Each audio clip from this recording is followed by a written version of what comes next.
शरदचंद्र चट्टोपाध्याय जी का उपन्यास चरित्रहीन भाग 5।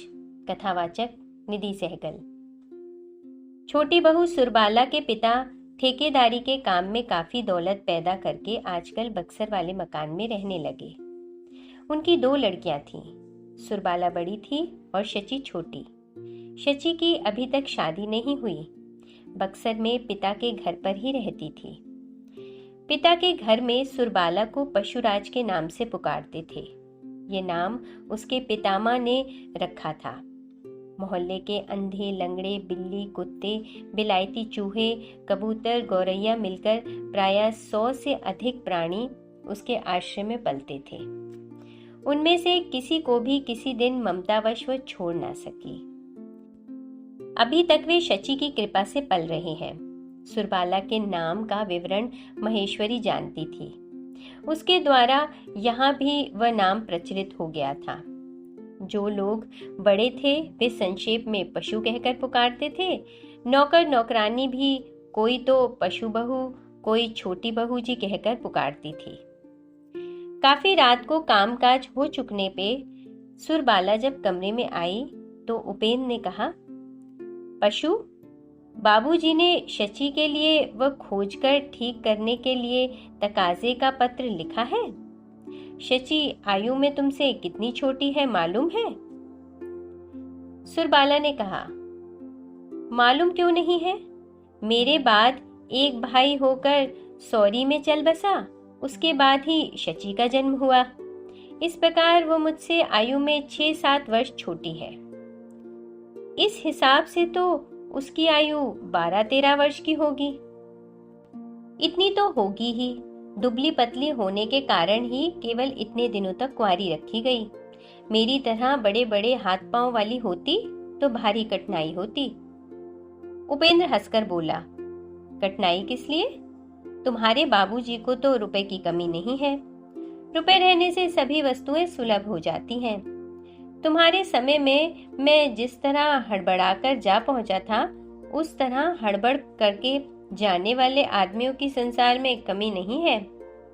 सुरबाला ने कहा, क्या तुम बाबूजी के रुपए देखकर गए थे? तुम्हारे सामने नहीं कहने से ही प्रतिष्ठा है, लेकिन झूठी बात ही कैसे कहूं? लेकिन ये झूठ है। झूठी बात क्यों?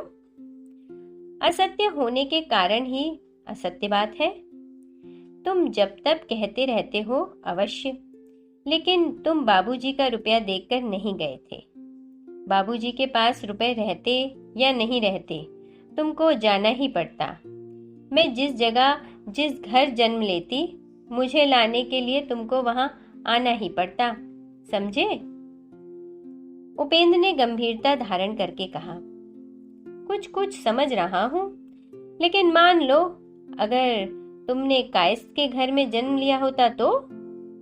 सुरबाला हंसकर बोली, वाह, खूब कहा तुमने। ब्राह्मण के घर की कन्या क्या कभी कायस्थ के घर में जन्म लेती है? इसी दिमाग को लेकर तुम वकालत करते हो। उपेंद्र ने गंभीर होकर कहा, यह भी ठीक है। शायद इस कारण उन्नति नहीं हो रही है। सुरबाला अपनी बातों से व्यथित होकर सांत्वना के स्वर में जल्दी बोली, उन्नति क्यों नहीं होगी? खूब उन्नति होगी, लेकिन कुछ देर हो सकती है, यही ना? लेकिन मैं ये भी कहती हूँ, तुम्हारी उन्नति की जरूरत ही क्या है? हंसकर बोली, 12 से 4 बजे तक मेरे सामने हाजिर रहने से मैं तुमको 500 रुपए के हिसाब से दे सकती हूँ। बाबूजी मुझे हर महीने 250 रुपए भेजते हैं और 250 उनसे मांग लूंगी। उपेंद्र ने कहा, मान लिया कि तुम ले लोगी, लेकिन मुझको क्या करना पड़ेगा? 12 बजे से 4 बजे तक तुम्हारे सामने खड़ा रहना पड़ेगा? सुरबाला बोली, हाँ, यदि तुम खड़े ना रह सके तो बैठ भी सकते हो, और बैठ नहीं सकने पर लेट नहीं जाऊंगा, क्या कहती हो? सुरबाला मुस्कुराकर बोली, सो नहीं कर सकोगे। बैठ ना सकने पर फिर खड़ा हो जाना पड़ेगा। हाकिम के सामने बेअदबी करने से तुमको फाइन देना पड़ेगा। फाइन न दे सकने पर नजरबंद रहना पड़ेगा। 4 बजने के बाद भी तुम बाहर ना जा सकोगे, समझ गए? उपेंद्र ने सिर हिलाकर कहा, समझ गया। हाकिम कुछ सख्त है, नौकरी बची रह सके तो यही गनीमत।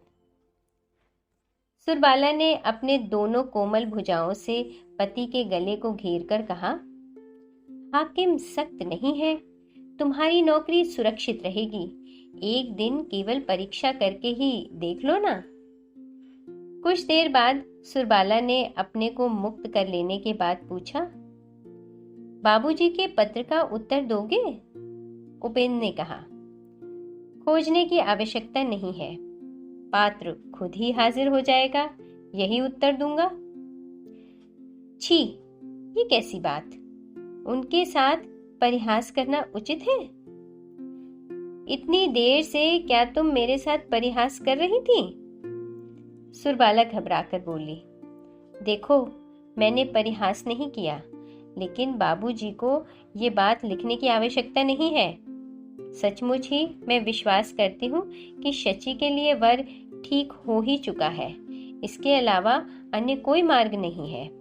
लेकिन तुम्हारे ही मुंह से ये बात सुन लेने से बाबूजी नाराज होंगे। उपेंद्र हंसकर बोला, वास्तव में शची के लिए वर ठीक हो चुका है। उनको मैं भी जानता हूँ और तुम भी जानती हो। सुरबाला ने उत्सुक होकर पूछा, कौन है, बताओ तो। उपेंद्र बोला, अभी नहीं, सब ठीक ठाक करने के बाद बताऊंगा। सुरबाला ने थोड़ी देर चुप रहकर कहा, अच्छा, लेकिन एक बात तुमको मैं बता दूं, शची में एक दोष को छिपाकर वो ठीक करना उचित नहीं है, उससे फल अच्छा ना होगा। उपेंद्र ने घबराकर पूछा, दोष क्या है?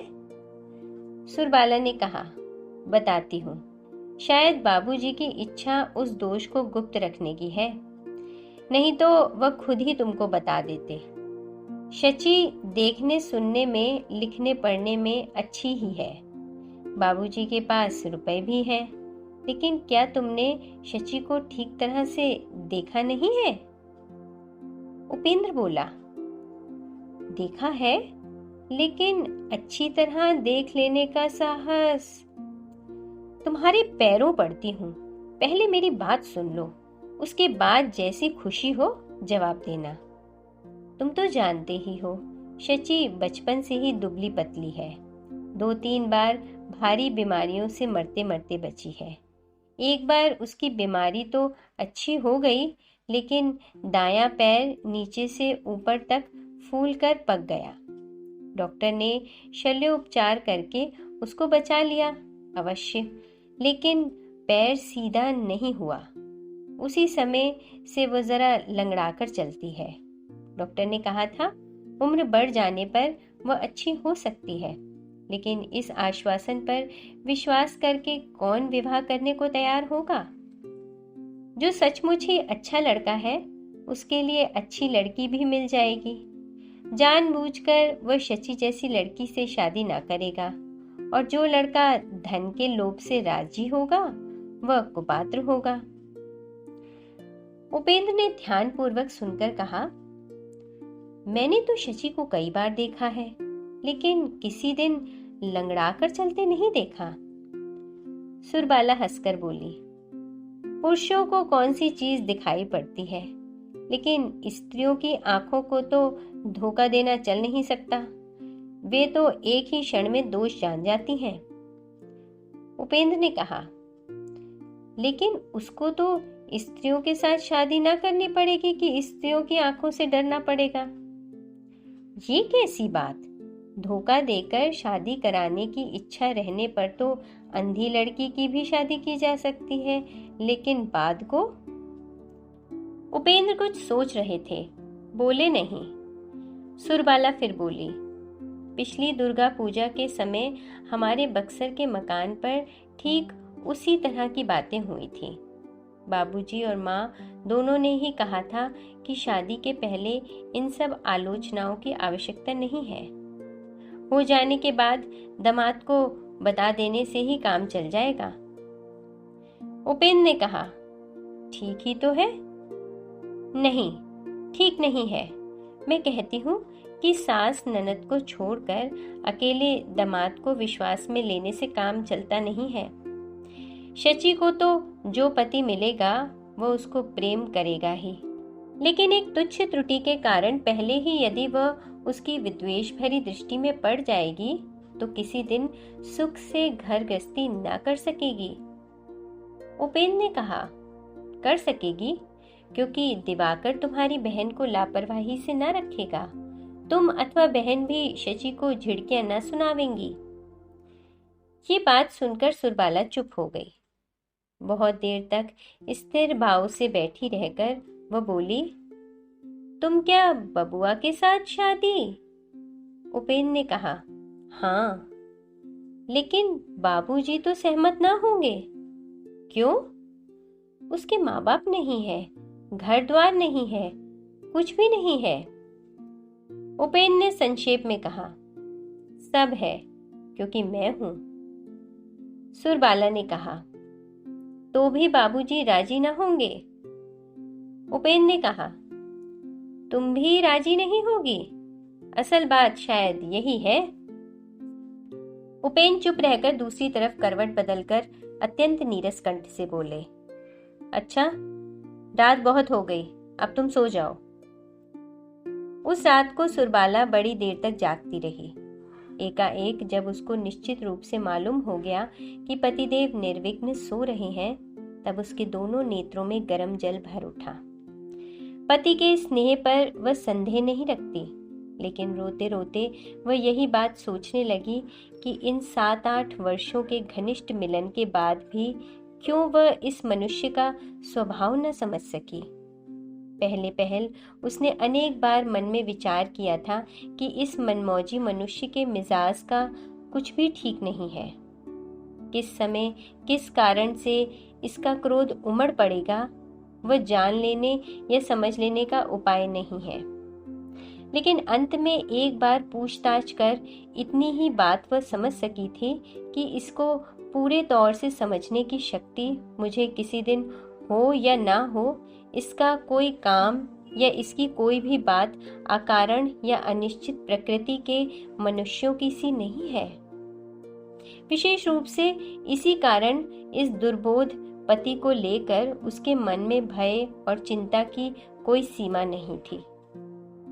मन में चोट खाकर वह जब तब यही दुख किया करती थी कि भगवान ने उसके भाग्य को यदि ऐसा अच्छा ही बना डाला तो उस समय के अनुसार चलने योग्य बुद्धि उन्होंने उसको क्यों नहीं दी। आज भी वह मन ही मन इस बात की आलोचना कर अंदर ही अंदर इसका कारण खोजने लगी। उतना ही अपना कोई दोष न पाकर हताश हो गई।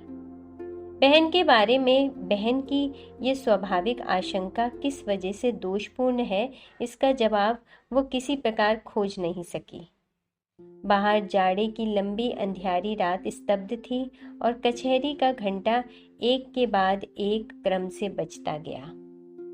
शरदचंद्र चट्टोपाध्याय जी का उपन्यास चरित्रहीन भाग 5। कथावाचक निधि सहगल।